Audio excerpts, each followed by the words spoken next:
पाकिस्तान पानी पानी हो गया। वजह क्या है? देखिए वजह मैं आपको दिखाता हूं। यह है वजह। सलाल डैम का पानी खोल दिया है, गेट खोल दिया है भारत ने, और देखिए गेट खोलते ही यह पानी पाकिस्तान की तरफ जा रहा है।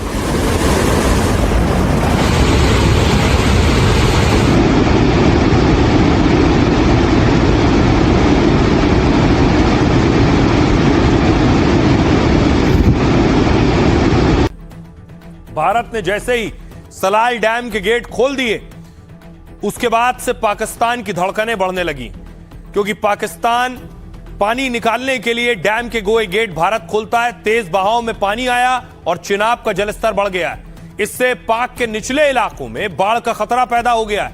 रिपोर्ट्स के मुताबिक प्रशासन ने लोगों से अपील की है, चिनाब नदी से दूर रहने और किनारे जाने को कहा है, क्योंकि पाकिस्तान के कई इलाकों में बाढ़ जैसे हालात हैं। इस्लामाबाद और रावलपिंडी में लोग बाढ़ की चपेट में। ऐसे में सलाल डैम का पानी पाक की मुसीबत बन सकता है, क्योंकि सलाल डैम जम्मू कश्मीर के रियासी जिले में बना है। चिनाब नदी पर बने डैम में लाखों क्यूसेक पानी होता है। डैम के गेट खुलने के बाद पानी चिनाब से आगे बढ़ता है और सीधे पाकिस्तान के पंजाब प्रांत में दाखिल हो जाता है, जहां से आगे कई नहरों के जरिए पानी कई क्षेत्रों में बढ़ जाता है। पहले तो पाक जल संकट के लिए भारत को कोस रहा था, क्योंकि भारत ने सिंधु जल संधि को निलंबित कर दिया था, जिसके तहत सलाल और बगलिहार डैम के गेट बंद कर दिए गए। इससे पाकिस्तान की ओर जाने वाला पानी रुक गया था। पाकिस्तान के 21 करोड़ लोग इसी पानी पर निर्भर रहते हैं। तभी तो पाक पीएम शाहबाज ने युद्ध तक की धमकी दे डाली थी। सुनिए, हमारे सहयोगी प्रदीप दत्ता की रिपोर्ट देखिए जरा। आप देख सकते हैं कि सलाल हाइड्रो इलेक्ट्रिक प्रोजेक्ट के 12 के 12 जो है गेट खोल दिए गए हैं, जिसकी वजह से आप देख सकते हैं कि पानी जो है पाकिस्तान की ओर बहता हुआ जा रहा है। और आप देख सकते हैं कि चिनाब के वाटर लेवल जो है बढ़ चुका है और ये पानी जो है यहाँ से सीधा पाकिस्तान जा रहा है। जब से इंडस वाटर ट्रीटी को सस्पेंड किया गया है, तब से देखा गया है कि भारत जो है अपने रिवर्स के फ्लो पर पूरी तरह से कंट्रोल कर पा रहा है। भारत अपनी मर्जी से इन गेट्स को खोल सकता है, क्योंकि भारत को अब किसी को भी बताना नहीं है, क्योंकि भारत को कोई इंफॉर्मेशन किसी को देनी नहीं है, ना ही कुछ बताना है कि हम कब गेट खोलने जा रहे हैं और कितने गेट खोलने जा रहे हैं। और उसकी वजह से जो है पावर जनरेशन में भी काफी फर्क आएगा। अब देखिए जरा, अब आपको बताऊं, एक तरफ सिंधु जल संधि रद्द की गई थी, जिसका असर पाकिस्तान पर हो रहा है। रद्द क्यों की गई थी? पाकिस्तान की शरारत पहलगाम और उसके बाद भारत का जवाब ऑपरेशन सिंदूर। ऑपरेशन सिंदूर में देखिए, बहावलपुर में जैश का हेडक्वार्टर भारत ने उड़ा दिया था।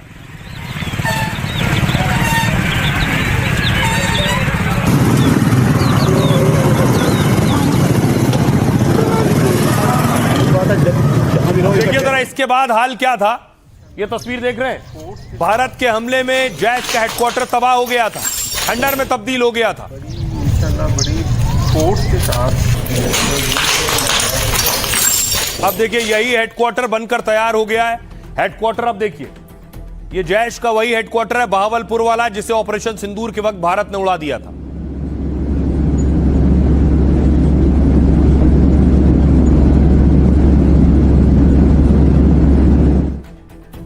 देखिए आखिर ये कैसे बना है और क्या होता है ये मसूद अजहर के हेडक्वार्टर में। ये उस हेडक्वार्टर की दो तस्वीरें हैं। ये वो जब भारत ने उड़ाया था, ये दोबारा बनकर तैयार है। ऑपरेशन सिंदूर में जो आतंकी ठिकाना तबाह हो गया था, भारत ने जैश के जिस हेडक्वार्टर को बमबारी में उड़ा दिया था, बहावलपुर का वही आतंकी ठिकाना फिर बन गया। दावा है कि जैश का बहावलपुर वाला हेडक्वार्टर एक्टिव हो गया है, क्योंकि मरकज सुभान अल्लाह में निर्माण का काम पूरा हो गया है। बताया जा रहा है जैश ने इस ठिकाने को दोबारा खड़ा कर दिया है। सोशल मीडिया पर वायरल हो रहा है वीडियो में मरकज दिख रहा है, जिसके अंदर नई टाइल्स, कलर की दीवारें और पंखे लगे हुए हैं। नया निर्माण साफ दिख रहा है, जो हाल ही में किया गया लगता है, और यहां से आतंकी गतिविधियों को फिर से तेज कर दिया गया। मरकज सुभान अल्लाह एक मस्जिद है जो पाक के पंजाब प्रांत में है। 2015 में इसकी शुरुआत हुई, जो जैश का अहम ठिकाना बन गया है। मसूद का जैश गुट आतंकी ठिकाने के तौर पर इसे इस्तेमाल करता है। ये लंबे वक्त से जैश का वैचारिक और ऑपरेशनल सेंटर रहा है, जहां ब्रेन वॉश कर आतंकी बनाना और उन्हें ट्रेनिंग दी जाती है। जैश के इस ठिकाने पर भी 7 मई 2025 को एयर स्ट्राइक हुई थी। आतंकी संगठन जैश से जुड़े 10 से ज्यादा लोग मारे गए थे। मारे गए आतंकियों में मसूद अजहर के रिश्तेदार भी शामिल थे, और भारतीय सेनाओं के एक्शन के 1 साल बाद यह मरकज फिर बना है। और फिर आतंकी गतिविधियां सक्रिय होंगी। इसमें पाकिस्तानी सेना और सरकार ने सहयोग दिया है। और आइए खबरों में आगे बढ़ते हैं। आज की एक और दिलचस्प खबर है। खबर यह है कि मायावती और अखिलेश को योगी का रक्षा कवच, वो क्या है वो आपको बताऊंगा। उससे पहले दो तस्वीरें देखिए जरा। योगी आदित्यनाथ आज जापान से आए छात्रों से मिल रहे थे। ये वो तस्वीरें। Honourable chief minister and honourable governor, नमस्ते। まずはヨギアディティヤナート首相とお話しさせていただきます。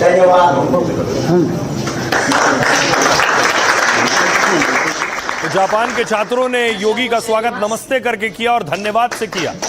अब एक और तस्वीरें देखिए जरा। ये जापान के छात्र योगी आदित्यनाथ के साथ सेल्फी लेने खड़े हुए, सेल्फी ले रहे थे। थैंक यू, धन्यवाद। या कम ये बेटा हाँ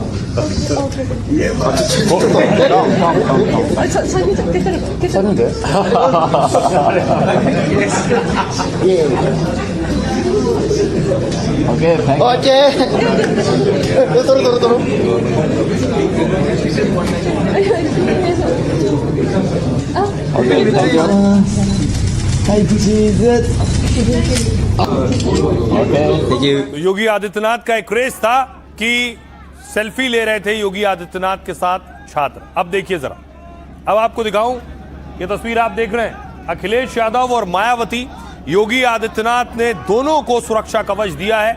क्या है वो सुरक्षा कवच, ये आपको बताता हूं। देखिए जरा, सुरक्षा कवच है ये बुलेट प्रूफ जैकेट जो आप देख रहे हैं। ये बुलेट प्रूफ जैकेट बाकी नेताओं को योगी ने भेजी है। यूपी चुनाव से ठीक पहले योगी सरकार ने बड़ा फैसला किया। इसके तहत यूपी के बड़े बड़े नेताओं को ये बुलेट प्रूफ जैकेट बांटी गई। उत्तर प्रदेश के 52 नेताओं को ये बुलेट प्रूफ जैकेट दी गई है। इसमें अखिलेश यादव, मायावती, राजनाथ सिंह जैसे दिग्गज नेता शामिल हैं। इसके अलावा कैबिनेट के 11 मंत्रियों को भी जैकेट दी गई है। पहले चरण में 8 और दूसरे चरण में 44 नेताओं को जैकेट बांटी गई है। चुनाव आ रहा है, विधानसभा, नेता बाहर निकलेंगे, रैली करेंगे, लोगों के बीच जाएंगे। उनकी सुरक्षा पहली प्राथमिकता है। पहली बार है जब नेताओं को बुलेट प्रूफ जैकेट मुहैया कराई गई।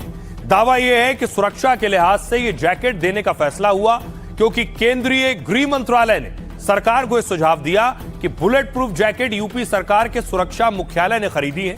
एक बुलेट प्रूफ जैकेट की कीमत 1.5 लाख रुपए बताई जा रही। बुलेट प्रूफ जैकेट एक तरह का खास सुरक्षात्मक कवच है। इसे पहनने वाला सुरक्षित होता है क्योंकि गोली आर पार नहीं होती है। यह जैकेट पहनने वाले के शरीर को गंभीर चोट या मौत से बचाती है। इन जैकेट्स में मजबूत सिंथेटिक धागों की कई परतें हैं जो स्टील से भी ज्यादा सख्त होती हैं, जो इसे सुरक्षित बनाती हैं। जैकेट के अंदर आगे और पीछे कठोर प्लेट्स लगी होती हैं। एक मानक जैकेट का वजन करीब 6 से 8 किलो तक होता है और इसे सेना, पुलिस और वीआईपी सुरक्षा में तैनात जवान पहनते हैं। अब देखिए जरा किन किन नेताओं को यह बुलेट प्रूफ जैकेट दी गई है। उनमें प्रमुख नेता कौन कौन से हैं? रक्षा मंत्री राजनाथ सिंह, राज्यपाल आनंदीबेन पटेल, डिप्टी सीएम केशव प्रसाद मौर्य को दी गई है jacket, deputy CM Brajesh Pathak, Sapa अध्यक्ष अखिलेश यादव, बीएसपी अध्यक्ष मायावती को दी गई जैकेट, ओम प्रकाश राजभर को, संजय निषाद को और नंद गोपाल नंदी को भी बुलेट प्रूफ जैकेट दी गई है।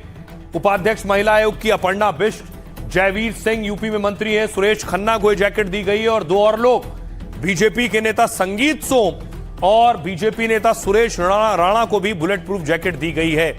अब आपको बताऊं कि देश के किन नेताओं को Z+ कैटेगरी की सुरक्षा मिली हुई है। देखिए जरा, Z+ कैटेगरी की सुरक्षा, कितने जवान होते हैं इस कैटेगरी में? 58 जवान Z+ कैटेगरी में होते हैं। 58 जवान होंगे जिसे Z+ कैटेगरी की सुरक्षा मिली है।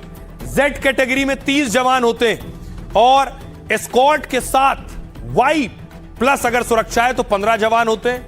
एस्कॉर्ट के साथ Y में 12 होते हैं और Y+ में 9 जवान होते हैं। सिर्फ Y श्रेणी की सुरक्षा है तो 6 जवान होते हैं। X श्रेणी की सुरक्षा है तो 3 से 4 जवान होते हैं इस कैटेगरी में। यह सुरक्षा घेरा है। अब देखिए जरा किन किन नेताओं को Z+ कैटेगरी की सुरक्षा मिली हुई है। गृह मंत्री अमित शाह को Z+ कैटेगरी की सुरक्षा मिली है। रक्षा मंत्री राजनाथ सिंह को, RSS प्रमुख मोहन भागवत को Z+ कैटेगरी की सुरक्षा हासिल है। कांग्रेस के नेता राहुल गांधी को, सोनिया गांधी को और प्रियंका वाड्रा को Z+ कैटेगरी की सुरक्षा है। योगी आदित्यनाथ, अखिलेश यादव और मायावती को भी Z+ कैटेगरी की सुरक्षा मिली है। सीएम आंध्र प्रदेश के चंद्रबाबू नायडू, नीतीश कुमार और सुरक्षा सलाहकार, राष्ट्रीय सुरक्षा सलाहकार NSA अजीत डोभाल को Z+ कैटेगरी की सुरक्षा हासिल है। आइए, तो इन नेताओं को सुरक्षा इसलिए दी गई है, गृह मंत्रालय वक्त वक्त पर इसकी समीक्षा करता है और उसके बाद ये अपडेट करता है कि किसकी सुरक्षा में इजाफा करने की जरूरत है और किसकी सुरक्षा कम की जा सकती है। पहली बड़ी खबर उन लोगों से जुड़ी है जिनकी बात पूरा देश और पूरी दुनिया कर रही थी। आज वो कैसे विरोध झेल रहे हैं, अब की बार धरने से बाहर। कौन कौन धरना कर रहा था उसकी पहली तस्वीर देखिए जरा। यह तस्वीर आपको याद होगी, कॉकरोच जनता पार्टी ने जब शिक्षा मंत्री का इस्तीफा करवा लिया था उस वक्त की तस्वीर है, जब पार्टी जश्न में डूबी हुई थी जंतर मंतर पर। आज यही नेता पहुंचे थे जयपुर में स्कूल को ठीक करने के मकसद से। देखिए तस्वीर, जयपुर पहुंचे तो घेरे गए और विरोध शुरू हो गया।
उन्होंने मारापीट शुरू करी, कांच फोड़ दिए कार के, पर हमला हुआ है, सब पे एक साथ हुआ है। सिर्फ लड़कियों को छोड़ दिया, बाकी सबको मारा है ना। डिफेंड कर रहे हैं गवर्नमेंट को सीरियसली कि मतलब घुसने तक नहीं दिया हमें अंदर।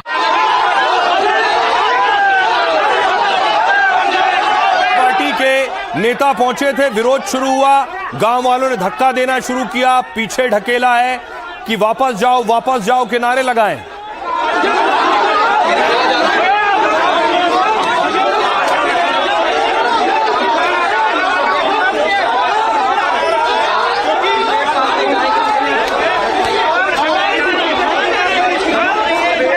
देखिए धक्का लेते हुए उसके बाद दौड़ाने लगे, दौड़ा के गांव से बाहर किया है और उस वक्त जो भी मिला उसकी पिटाई की है।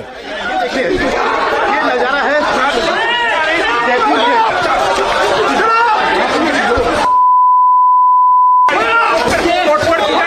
गाड़ियों के शीशे तोड़ दिए गए।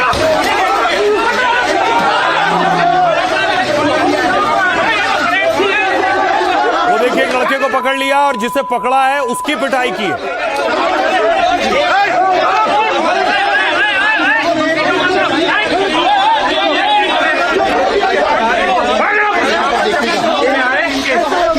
अब देखिए हुआ क्या, हुआ ये कि इसकी शुरुआत हुई नारेबाजी से। धक्का दिया गांव वालों ने, कहा वापस जाओ पहले कॉकरोच जनता पार्टी के नेताओं को।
इसके बाद क्या हुआ?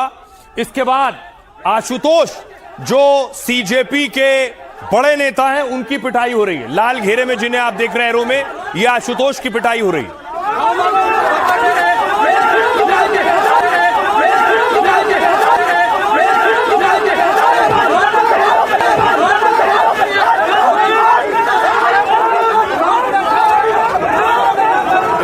देख रहे हैं आशुतोष के सर को पकड़ रखा है, सर पकड़ा आशुतोष का, फिर पीछे से घूंसे मारे गए हैं। ये देखिए,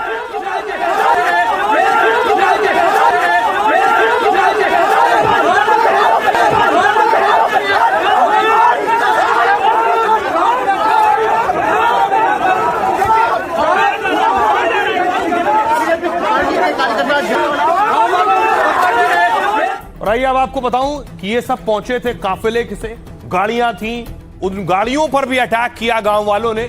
ये तस्वीरें, उससे पहले सुनिए जरा आशुतोष क्या कह रहे हैं। आशुतोष कह रहे हैं वो फिर आएंगे।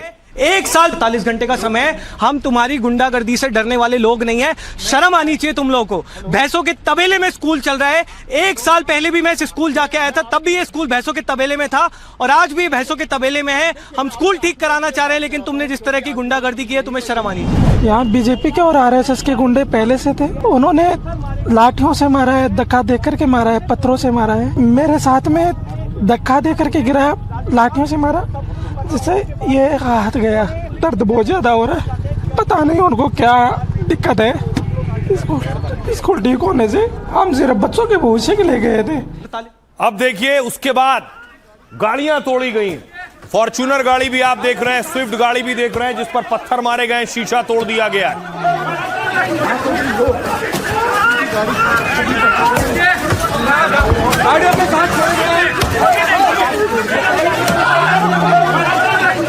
ये नजारा है जयपुर के इस गांव का, जहां पर कि लोग उनकी गाड़ी पर पत्थर भी बरसा रहे हैं, उन्हें भगवा रहे हैं, और ये गाड़ी की क्या कांच तोड़ दिया गया है, ये देखेगा। और ये सभी कार्यकर्ता है जो यहाँ पर स्कूल की दुर्दशा को दिखाने आए थे, किस तरह से गांव वालों ने इन्हें भगा दिया।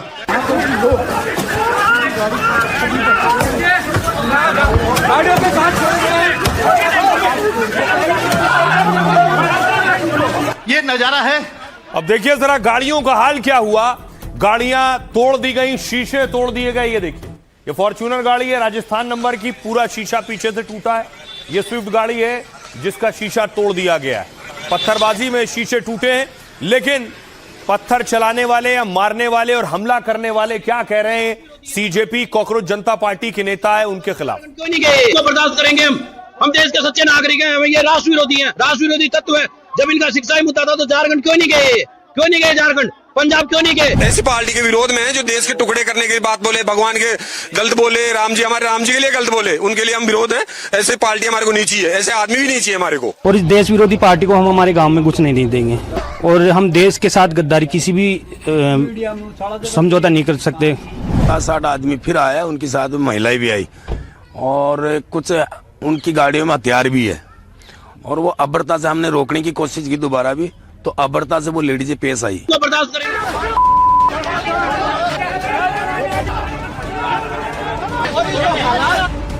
कॉकरोच जनता पार्टी आई तो थी पूरी तैयारी के साथ, लेकिन उम्मीद न थी कि दूसरी तरफ से भी जोरदार मोर्चेबंदी होगी। गांव वालों ने रास्ता रोक लिया, गो बैक के नारे लगाए और पूरी ताकत के साथ कॉकरोच जनता पार्टी को पीछे ढकेल दिया। कॉकरोच पार्टी ने भी जोर लगाया, लेकिन गांव वाले ज्यादा मजबूत निकले। झूमा झटकी हुई, उठा पटक भी हुई, चोट लगी तो गला सूख गया। कॉकरोच पार्टी के सदस्य क्या करते, वहां से भागे और थोड़ी दूर खड़ी गाड़ी में जा बैठे। इंजन स्टार्ट होता और गाड़ी आगे बढ़ती, उससे पहले गांव वालों ने कार के शीशे तोड़ डाले। मदन दिलावर को मैं सिर्फ एक चीज कहना चाहूंगा, 48 घंटे का समय है, ये गुंडे अरेस्ट होंगे, आप ऑर्डर विड्रॉ करेंगे, नहीं तो हम पूरे राजस्थान में अब आंदोलन करेंगे। और अब सिर्फ स्कूलों की बात नहीं होगी, इस बार मदन दिलावर के इस्तीफे की बात होगी। जंतर मंतर की कामयाबी से कॉकरोच जनता पार्टी के हौसले बुलंद हैं। उन्हें लगा होगा कि स्कूलों की पोल खोलेंगे तो गांव वालों को फायदा होगा, लेकिन अब समझ गए होंगे कि ऐसे हालात भी हो सकते हैं जब गांव वाले फायदे से भी नाराज होते हैं। तो आपने देखा एक तस्वीर वो भी थी जब जंतर मंतर पर भी बहुत से लोग पिट रहे थे। किसने सोचा था कि यह तस्वीर भी सामने आएगी कि कॉकरोच जनता पार्टी के साथ मारपीट हो जाएगी। जयपुर में सीजेपी के स्कूल ठीक करो अभियान के दौरान यह हंगामा हुआ। कॉकरोच जनता पार्टी का अभियान है कि देश के स्कूलों को ठीक करेंगे। जयपुर के स्कूल का जायजा लेने कॉकरोच जनता पार्टी पहुंची थी। सुबह करीब 8 बजे सीजेपी कार्यकर्ताओं से ग्रामीणों की धक्का मुक्की हुई। तभी ग्रामीणों ने उन्हें मौके से खदेड़ दिया। उनकी गाड़ियों पर भीड़ ने पथराव भी किया। सीजेपी महिला समर्थकों पर गांव की महिलाओं ने मिट्टी फेंकी है और हमले में गाड़ियों के शीशे और मोबाइल तोड़ दिए गए। एक महिला के साथ मारपीट हुई और शर्ट फाड़े जाने का दावा किया। साथ ही टीम के एक सदस्य का हाथ फ्रैक्चर हुआ है। इसके बाद ग्रामीणों ने उन्हें गांव से बाहर निकाल दिया। सीजेपी के विरोध में नारे लगाते हुए ग्रामीण स्कूल के बाहर धरने पर बैठे। उन्होंने गांव के मुख्य रास्ते पर ट्रैक्टर ट्रॉली खड़ी कर घेराबंदी की। साथ ही हर आने जाने वाली गाड़ियों की जांच शुरू की। आशुतोष राका का आरोप है कि शिक्षा मंत्री मदन दिलावर के कहने पर यह सब हुआ है। इसके बाद सीजेपी ने 48 घंटे का अल्टीमेटम दिया है। हमलावरों की गिरफ्तारी और स्कूल निरीक्षण आदेश वापस लेने की मांग की है।